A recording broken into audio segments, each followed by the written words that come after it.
What up, folks? I'm back once again doing another video game review, and this time I'm reviewing Mega Man 4 for the Game Boy. And it was, of course, also released on the NES. But for the sake of this particular video, I'm only going to review the Game Boy version, mainly because both versions have different plots to them. And the plot of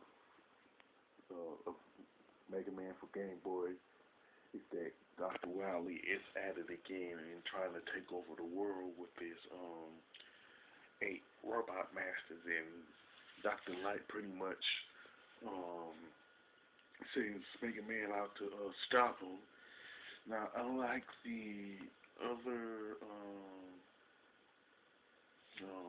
pretty much unlike the other Mega Man games I played, you actually see like a cutscene where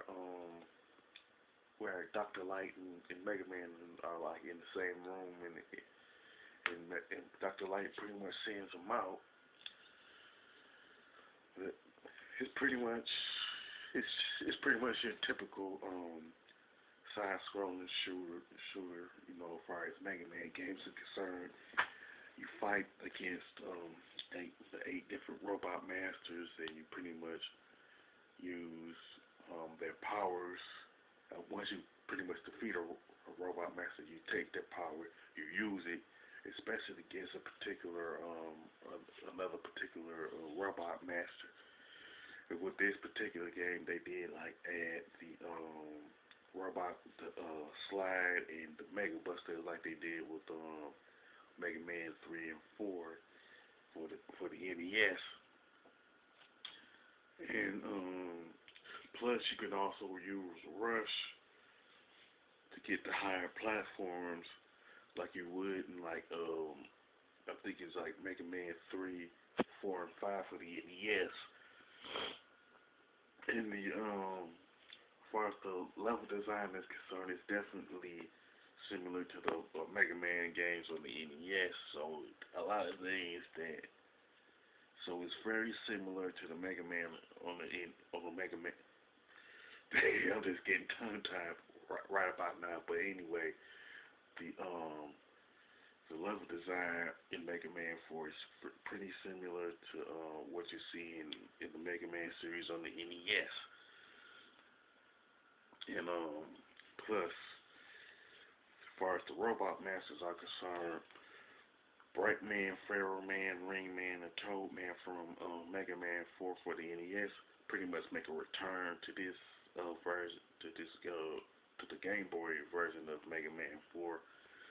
And Crystal Man, Napalm Man, Stone Man, and Charge Man for Mega Man 5 for the NES are in this game also. And to be truthful, Capcom making the decision of having half of the robot masters for Mega Man 5 in this particular game was pretty much an unusual decision for them to make.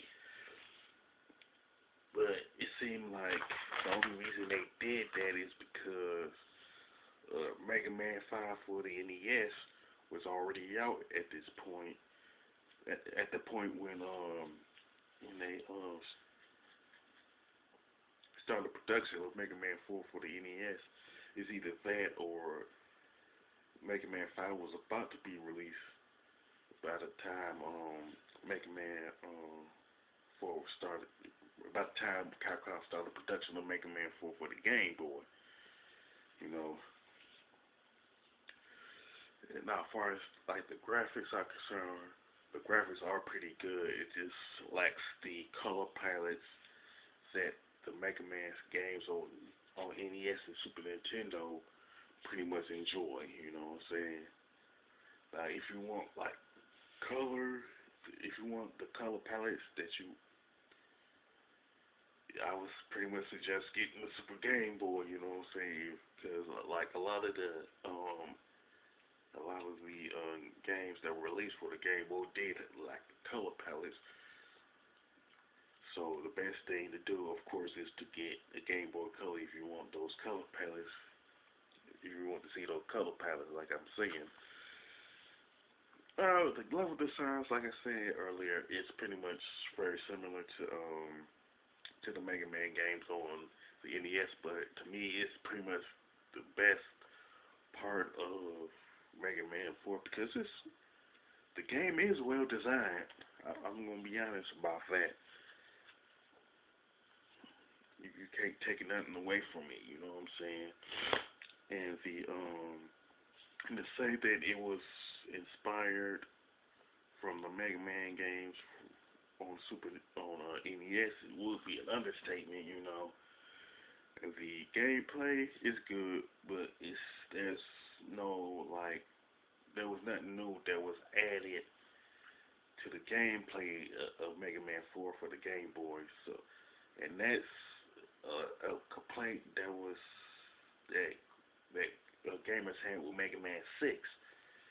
There was like an innovation. Same thing here. Now the soundtrack is good. It is one of the better soundtracks that you will hear on any Game Boy games and whatever. It's just that it's not as good as the Mega Man, not as good as the soundtrack that you find on any of the Mega Man games on the NES. No, even though I have these gripes, they're pretty much minor, relatively minor. You know what I'm saying? And it's still a good game.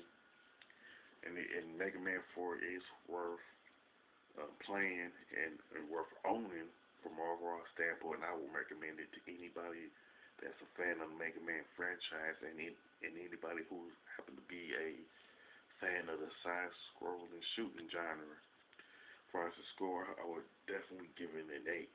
It is, from an overall standpoint, they did Mega Man 4 really well. You know what I'm saying? Just got the minor gripes. Now, with that being said, if you like Mega Man 4 for Game Boy, if you prefer the NES version of Mega Man 4, you can mention it in the comment section also. And if you like this video, don't hesitate to click the thumbs up button and don't forget to subscribe. This is your boy, Big Metroid Fan 12 signing off.